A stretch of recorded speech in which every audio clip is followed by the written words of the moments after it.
ناظرین بڑی اہم خبریں پچھلے 12 گھنٹے میں ڈیولپ ہوئی ہیں، اس کے بارے میں بات کریں گے۔ وفاقی بجٹ آ چکا ہے، اس کے بعد آج کیا ہوا ہے؟ صحافیوں نے جناب وزیر خزانہ کی پریس کانفرنس کا بائیکاٹ کر دیا، یہ معاملہ کیا ہے اس کے بارے میں بھی بات کریں گے۔ اور امریکہ سے پاکستان کے لیے جناب ایک اور ٹھنڈی ہوا کا جھونکا آیا ہے، اور اس کی وجہ سے بھارت کے اندر بڑے پریشانی کے آثار دکھائی دیتے ہیں، کیونکہ ایک امریکی جنرل نے جو ہے وہ پاکستان کی تعریف کی ہے، سینٹ کام کا کمانڈر ہے، اس نے تعریف کی ہے پاکستان کی۔ یہ معاملہ کیا ہے اس کے بارے میں بھی بات کریں گے۔ ساتھ ہی ساتھ جناب انڈین فوج کے اندر فوجیوں نے حکم ماننے سے انکار کر دیا، اسٹریٹ اوے نہ کر دیا۔ اس معاملے کے بارے میں کیا ڈیٹیلز ہیں؟ یہ کون سا واقعہ ہے جس کے اندر بھارتی افواج نے حکم ماننے سے انکار کر دیا؟ اس کی تفصیلات بھی جو ہے وہ آپ کے ساتھ شیئر کرتے ہیں۔ تو بڑی اہم ترین خبریں ہیں جو آپ کے ساتھ شیئر کرنی ہے، اینڈ تک اس ویڈیو کو دیکھیے گا۔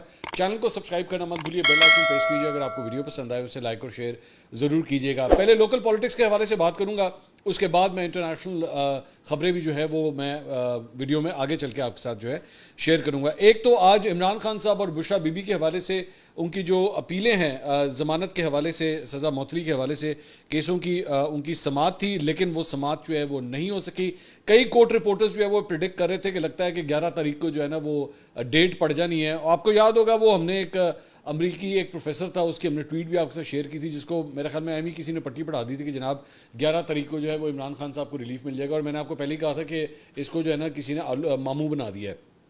تو خیر وجہ یہ بتائی گئی ہے کہ اسلام آباد ہائی کورٹ کے جو جج ہیں محمد آصف صاحب، وہ جناب رخصت پہ چلے گئے، جس کی وجہ سے کیس کی سماعت ہی نہیں ہو سکی۔ یہ قائم مقام چیف جسٹس سرفراز ڈوگر اور جسٹس محمد آصف نے جو ہے ان دونوں نے مل کے اس کیس کی جو ہے وہ سماعت کرنی تھی، لیکن ایک جج چونکہ چھٹی پہ چلے گئے تو اس کی وجہ سے نہیں ہو سکا۔ اب جو ہے وہ دوسری جانب ایف آئی عدالت اسلام آباد نے عمران خان اور بشرا بی بی کے خلاف توشہ خانہ 2 کیس کی سماعت بھی جو ہے وہ 1 جولائی تک ملتوی کر دی ہے، اور اس وجہ سے جو ہے وہ ایف آئی اے کے اسپیشل جج سینٹرل شاہ رخ ارجمند کے عدالت سے وکلا کو جو ہے وہ آگاہ کر دیا گیا۔ جب یہ خبر آئی تو پاکستان تحریک انصاف کے کارکن جو ہے اسلام آباد ہائی کورٹ کے باہر بہت بڑی تعداد میں موجود تھے۔ علیم گنڈا پور وزیر اعلیٰ خیبر پختونخوا وہ بھی تھے، علیمہ خان صاحبہ بھی وہاں پہ تھیں، دیگر وکلا حضرات بھی وہاں پہ موجود تھے۔ انہوں نے بڑا ناراضی کا اظہار کیا، وہاں پہ احتجاج وغیرہ بھی جو ہے وہ کیا گیا کہ جناب آج جو ہے وہ عمران خان صاحب کے لیے بڑی امپورٹنٹ ڈیٹ تھی، لیکن یہ ڈیٹ جو ہے وہ نہیں لگائی گئی۔ علیمہ خان صاحبہ نے اس موقع پہ اسلام آباد ہائی کورٹ میں جو ہے وہ گفتگو کی۔ انہوں نے کہا موجودہ چیف جسٹس اسلام آباد ہائی کورٹ اگر کیس سن لے تو عمران خان کو چھوڑنا پڑ جانا ہے۔ ہمارے اصرار پر آج اسلام آباد ہائی کورٹ نے 26 جون کو سماعت کی تاریخ دی ہے۔ عمران خان کے پاس کوئی خوشخبری آ رہی ہے، یہ سب جھوٹ ہے۔ چیف جسٹس ہر بار تاریخ دینے کے بعد سماعت نہیں کرتے۔ لاس اینجلس میں کسی نے گولی نہیں چلائی۔ 26ویں آئینی ترمیم کے نتائج آج سب کے سامنے ہیں۔ 26ویں ترمیم اعظم نذیر تارڑ اور احسن بھون کی ایجاد ہے۔ ہوا بیسیکلی یہ تھا کہ علیمہ خان صاحبہ اور علی امین گنڈا پور جو ہیں وہ چیف جسٹس سے ملنے کے لیے جو ہے وہاں پہ ان کے چیمبرز کی طرف چلے گئے تھے کہ جناب ہمیں جو ہے وہ ڈیٹ دیں، تو الٹیمیٹلی پھر اس کے بعد جو ہے وہ 26 جون کی ڈیٹ جو ہے وہ دی گئی ہے۔ علی امین گنڈا پور نے بھی اس موقع کے اوپر گفتگو کی۔ انہوں نے کہا عمران خان کوئی ڈیل کرنے والا نہیں ہے، تمام ادارے عمران خان کو ختم کرنے پر لگے ہوئے ہیں، اس دفعہ تحریک کا پلان ہم نہیں بتائیں گے۔ ہمارا اعلان ہے کہ ہمیں اس بار گولیاں ماریں گے تو ہم بھی ہتھیار لے کر آئیں گے، میرا آئین مجھے اپنے تحفظ کا حق دیتا ہے، اگر میرے سینے میں گولی ماریں گے تو میں بھی سینے میں گولی ماروں گا۔ اوورسیز پاکستانی بانی پی ٹی آئی سے محبت کرتے ہیں، کیونکہ بانی پی ٹی آئی نے پاکستان کے وقار کی بات کی ہے۔ دنیا کے کسی بھی کونے میں جو بانی پی ٹی آئی کے ساتھ ہے ہم بھی ان کے ساتھ ہیں۔ اوورسیز پاکستانیوں کو تو یہ گولیاں بھی نہیں مار سکتے، آپ کھل کر احتجاج کریں۔ اچھا، یہ بیسکلی معاملہ وہی ہے کہ جو army chief field marshal Asim Munir کے خلاف جو احتجاج پلان کیا ہوا ہے ہفتے والے دن پاکستان تحریک انصاف امریکہ کے چیپٹر کی جانب سے، جسے بیرسٹر گوہر نے جو ہے وہ ماننے سے انکار کر دیا تھا۔ انہوں نے کہا تھا کہ جناب ہم نے کوئی کال شال نہیں دی بھی۔ اچھا، اسی سلسلے میں جو ہے وہ سلمان اکرم راجہ صاحب سے بھی سوال کیا گیا۔ ایک صحافی نے ان سے سوال کیا، انہوں نے کہا جی ہم نے اس کو سپورٹ کرنا ہے کہ نہیں کرنا، اس حوالے سے ابھی تک ہم نے کوئی لائحہ عمل طے ہی نہیں کیا ہے، ہمیں نہیں پتا۔ تو بیسکلی آفیشیل ورژنز جو ہیں بڑے مکس قسم کے سگنلز آ رہے ہیں۔ بیرسٹر گوہر جو ہے وہ یہ کہہ رہے ہیں کہ جی ہمارا کوئی تعلق نہیں ہے، سلمان اکرم راجہ کہہ رہے ہیں ہم نے کوئی فیصلہ نہیں کیا، علی امین گنڈا پور صاحب کہہ رہے ہیں یہ تو اوورسیز پاکستانیز ہیں۔ ایکچولی یہ لوگ ہمیشہ اس بات کو نا کور کے طور پہ استعمال کرتے ہیں کہ جناب نہیں ہم نہیں ہیں، یہ تو اوورسیز پاکستانیز ہیں، یا ایکچولی اوورسیز پاکستانیز کو جو اکٹھا کیا جا رہا ہوتا ہے وہ پاکستان تحریک انصاف ہی کر رہی ہوتی ہے، زیادہ تر سب سے متحرک وہی ہوتی ہے۔ اب میں حیران اس بات کے اوپر ہوتا ہوں کہ بھئی اگر آپ کر رہے ہیں تو ایٹ لیسٹ اون اٹ، آپ اس میں بھاگتے کس بات سے ہیں؟ میرا خیال میں یہ بیسکلی وہ نا ڈیلیبریٹ یہ پلوائے رکھتے ہیں کہ اگر کوئی زیادہ پٹھا ہو گیا کام تو ہم کہتے ہیں کہ ساڈا تو نہیں ہے پائن اسی نہیں کیتا، اور اگر تو کوئی ٹھنڈ ٹھنڈیان کے اندر ہی معاملہ رہا، کوئی زیادہ پرابلم نہ ہوئی تو پھر ہم کہتے ہیں کہ ہاں جی بڑا زبردست نے احتجاج کیا تھا۔ تو یہ مطلب وہ ڈینائبلٹی کا جو فیکٹر ہے نا وہ بیچ میں پاکستان تحریک انصاف رکھتی ہے. اکثر اوقات ان کے ساتھ یہی ہوتا ہے کہ ان کے کارکن وغیرہ جو ہے وہ ٹویٹر کے اوپر لوگوں کو گالیاں شالیاں الزامات فضول الزامات کوئی سر پیر نہیں وہ دے رہے ہوتے ہیں. جب آپ پاکستان تحریک انصاف سے کہتے ہیں بھائی جان یہ کیا ٹرینڈ چل رہا ہے یہ کیا ہو رہا ہے تو کہتے ہیں اسی تھوڑی کتا ہے ایسے کارکن ہے کہ ساڑھا کی لین دینا. ایک منٹ میں اس کو جو ہے وہ ڈینائبلٹی کے اندر چلے جاتے ہیں کہ نہیں ہمارا اس سے کوئی تعلق نہیں ہے. تو یہاں پہ بھی جو ہے پاکستان تحریک انصاف کی جانب سے مکس سگنلز جو ہے وہ بھیجے جا رہے ہیں.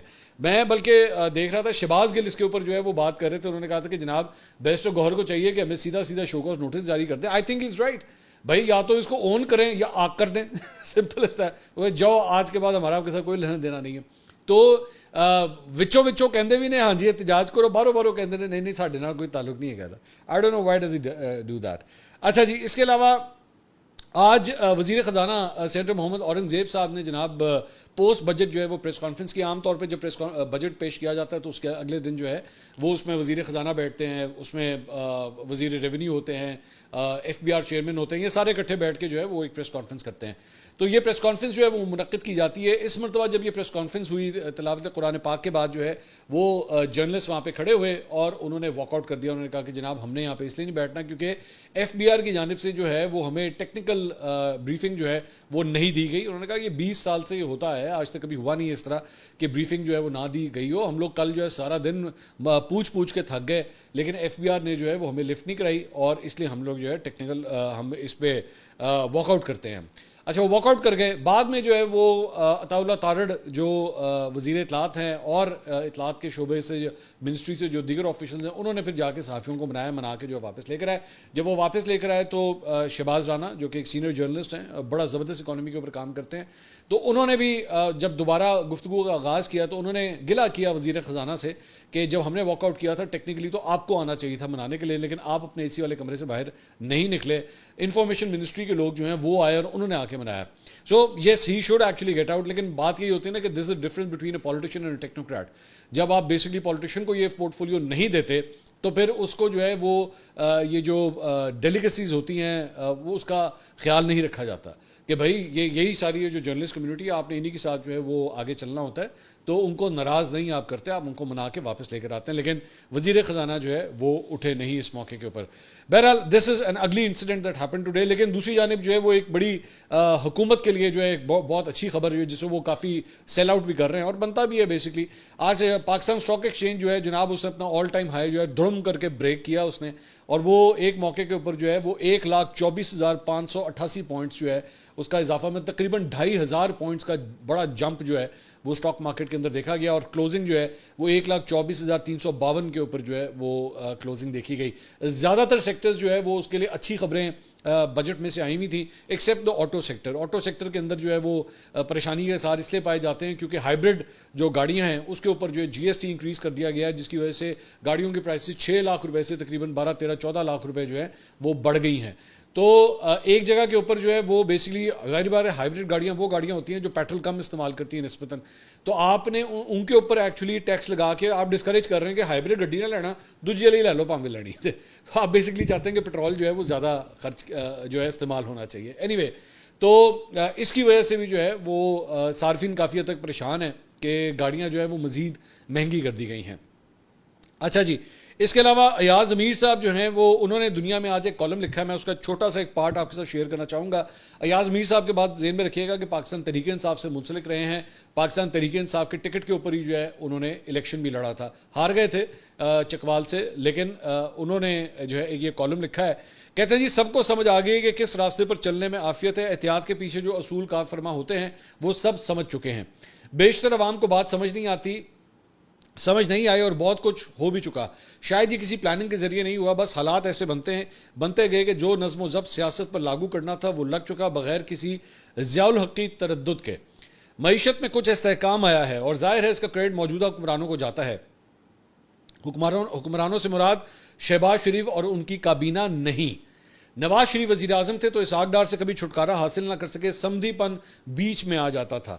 عمران خان اپنے پورے دور اقتدار میں ڈھنگ کا وزیر خزانہ نہ چن سکے اور یہ ان کے لیے ایک بڑی کمزوری ثابت ہوئی. محمد اورنگزیب کے بارے میں آپ یہ دیکھ سکتے ہیں کہ ان پر براہ راست تنقید بہت کم ہوتی ہے کیونکہ اپنے کام کو ایک اسلوب سے چلا رہے ہیں.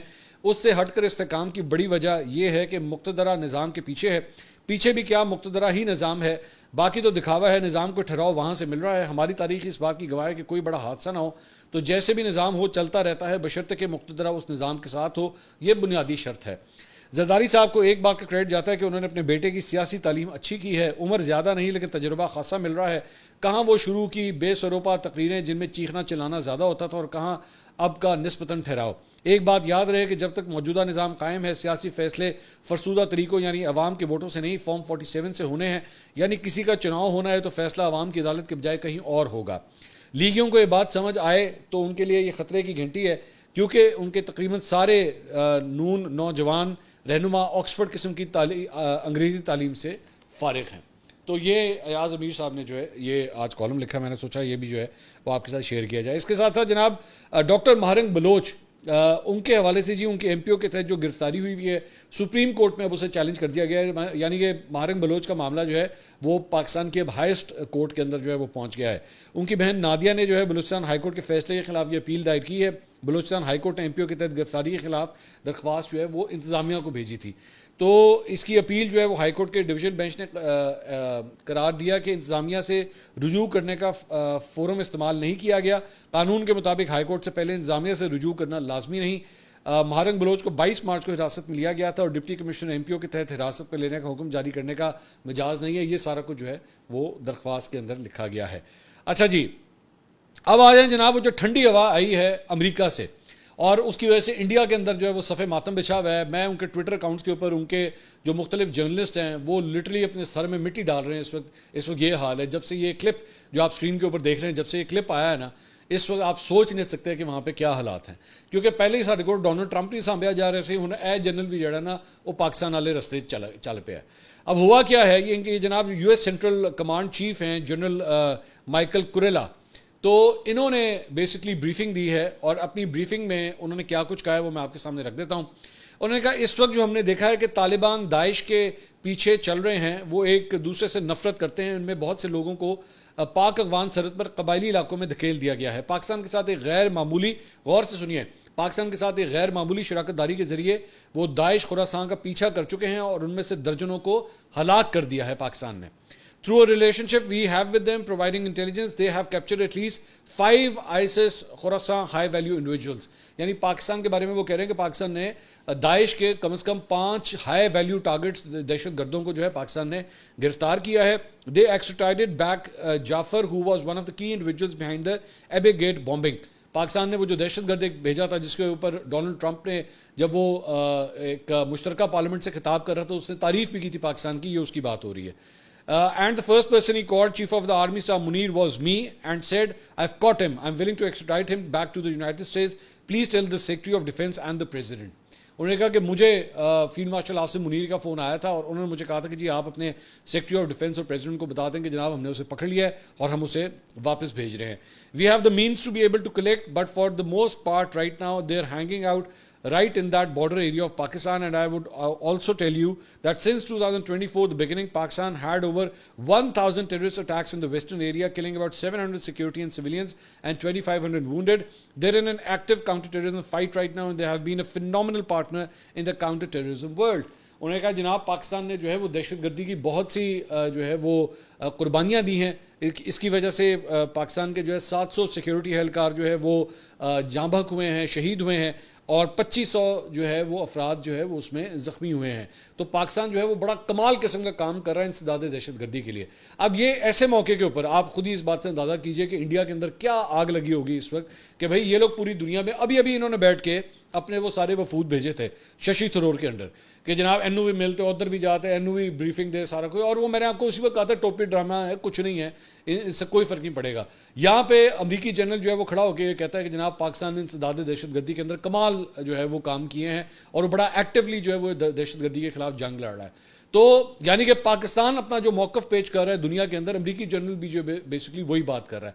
اب یہ جو کلپ ہے نا، آپ یقین نہیں کر سکتے کہ اس وقت تمام انڈین جرنلسٹ کی ٹائم لائن کے اوپر جا کے آپ دیکھیں تو آپ کو یہ کلپ وہاں پہ جو ہے وہ چیختا ہوا نظر آ رہا ہے اور اس کے اوپر وہ لکھ رہے ہیں اوپر کہ یہ کیا ہوا، یہ تو وہی بات نہیں، یہ تو ہمارا موقف تو تھا ہی نہیں، یہ تو پاکستان کی زبان ہے جو امریکی جنرل بول رہا ہے. وہاں پہ مصیبت پڑی ہوئی ہے اس وقت. وہ سمجھ نہیں آ رہے، وہ دیواروں کو، جنہوں کہ میں یہ لفظ اکثر استعمال کر رہا ہوں، دیواروں کو ٹکرے مارنا، تو وہ دیواروں کو ٹکرے مار رہے ہیں اس وقت کہ یار ہم نے کیا کیا ہے, مطلب ہم نے تو پتہ نہیں دنیا جہان کی ٹرانسمیشنز کر دیں, فیک نیوز پھیلائی, پتہ نہیں کیا کیا کچھ کیا, تے امریکی جنرل جڑا ہے وہ ساڈی تے گل ہی نہیں سن رہا, وہ جیوے پاکستان گانا گا رہا ہے بیٹھ کے. یہ کیا طریقہ کار ہے؟ اچھا جی, صرف کہانی یہاں نہیں ختم ہوتی, بلکہ اب انڈین جرنلسٹ بھی جو ہیں وہ بھی پاکستان کا جو کلیم ہے کہ جناب ہم نے ان کے جہاز گرائے ہیں, وہ بھی اب یہ ماننا شروع ہو گئے ہیں. پروین سونی نے جناب کرن تھاپر کے ساتھ جو ہے وہ ایک انٹرویو دیا ہے, آج ہی یہ نشر ہوا ہے, اور اس کے اندر بڑا کمال جو ہے وہ گفتگو ہوئی ہے. انہوں نے کہا کہ جی بہت سارے لوگ یہ کہہ رہے ہیں کہ انڈیا کے 6 جہاز تباہ ہوئے ہیں. انڈین چیف آف سٹاف کہہ چکے ہیں کہ انڈین ایئر فورس 2 دن کے لیے گراؤنڈ ہو گئی تھی. مجھے یقین ہے کہ 6 نہیں تو 5 جہاز تو گرے ہیں. یہ اب انڈین جرنلسٹ اس بات کو مان رہے ہیں کہ جناب کم از کم 6 نہیں تو 5 جہاز تو گرے ہی گرے ہیں. حکومت کو چاہیے کہ وہ سامنے آئے اور نمبرز بتائے. پروین سونی نے یہ کہا کہ جی یہ جو بار بار ان کی جانب سے جو ہے ہماری فوج کی جانب سے کہا جاتا ہے کہ جی نمبر نہیں کاؤنٹ کرتے, ڈزنٹ میٹر, جو ہے وہ کیجولٹیز نہیں کاؤنٹ کرتی, اینڈ میں رزلٹ جو ہے وہ دیکھا جاتا ہے. اس نے کہا یہ کون سا طریقہ ہے بھائی؟ جیت یا ہار کا فیصلہ ہی ایکچولی اس بات سے ہوتا ہے کہ آپ کا کتنا نقصان ہوا تو اس کا کتنا نقصان ہوا. تو آپ نمبر ہی نہیں بتا رہے, اور اگر آپ نمبر نہیں بتا رہے تو اس کا مطلب ہے کہ آپ چیزوں کو چھپا رہے ہیں, اور اگر آپ چیزوں کو چھپا رہے ہیں تو اس کا مطلب ہے کہ شرمندگی آپ کی ہوئی ہے. پھر اس کے بعد اس نے اتنی لمبی چوڑی گفتگو کی ہے, میں خود آپ کو بلکہ کہوں گا کہ آپ جو ہے وہ کرن تھاپر کے کا جو چینل ہے اس کے اوپر جا کے پروین سونی کے ساتھ یہ جو انٹرویو ہے اس کو آپ دیکھیے جا کے. اس کے اندر وہ یہ کہتا ہے کہ جناب پاکستان نے 2019 کے بعد سے ایسی ٹیکنالوجی حاصل کر لی ہے جس کے بارے میں انڈیا کو پتہ تک نہیں ہے کہ یہ لوگ کر کیا رہے ہیں. یہ کون سے انٹیگریٹڈ سسٹم استعمال کر رہے ہیں جس کے ذریعے ان کی کمیونیکیشن, ان کی ہیکنگ سسٹمز جو ہیں وہ ایسے ہیں جس کے بارے میں ہمیں پتہ تک نہیں ہے کہ یہ کس طرح کی یہ, اور اس نے کہا یہ چائنیز کے ساتھ مل کے سب کچھ کیا جا رہا ہے.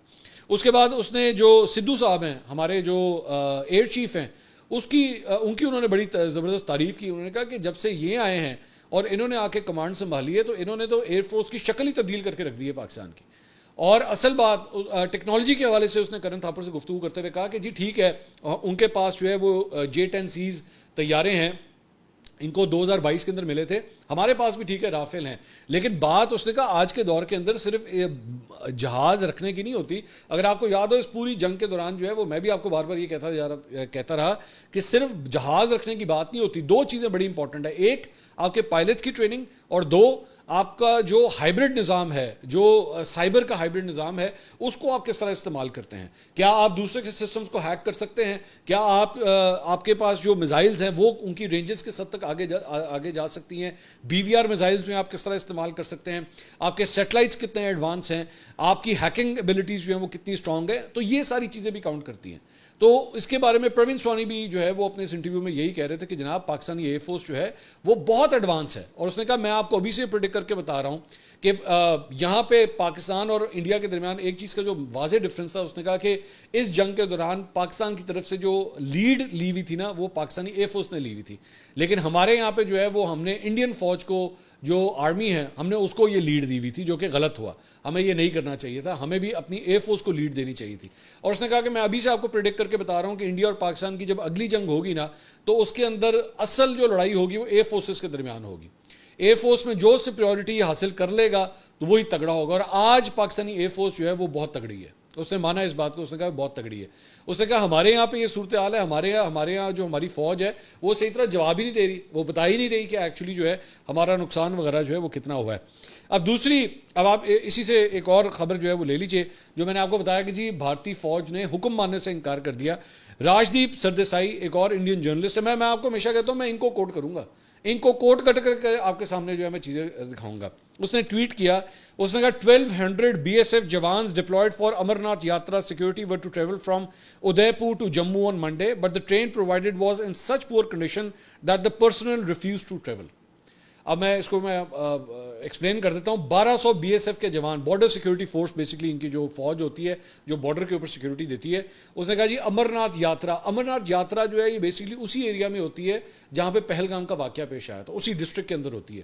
تو وہاں پہ یہ امرناتھ یاترا جو ہے ان کا جس طرح کمبھ کا میلہ ہوتا ہے نا, یہ بہت بڑی ایک یاترا ہوتی ہے جس کے اندر پوری انڈیا سے لوگ جو ہے وہ ادھر آتے ہیں جموں اور کشمیر والی سائڈ پہ, اور آ کے اس یاترا کے اندر جو ہے وہ پارٹیسپیٹ کرتے ہیں.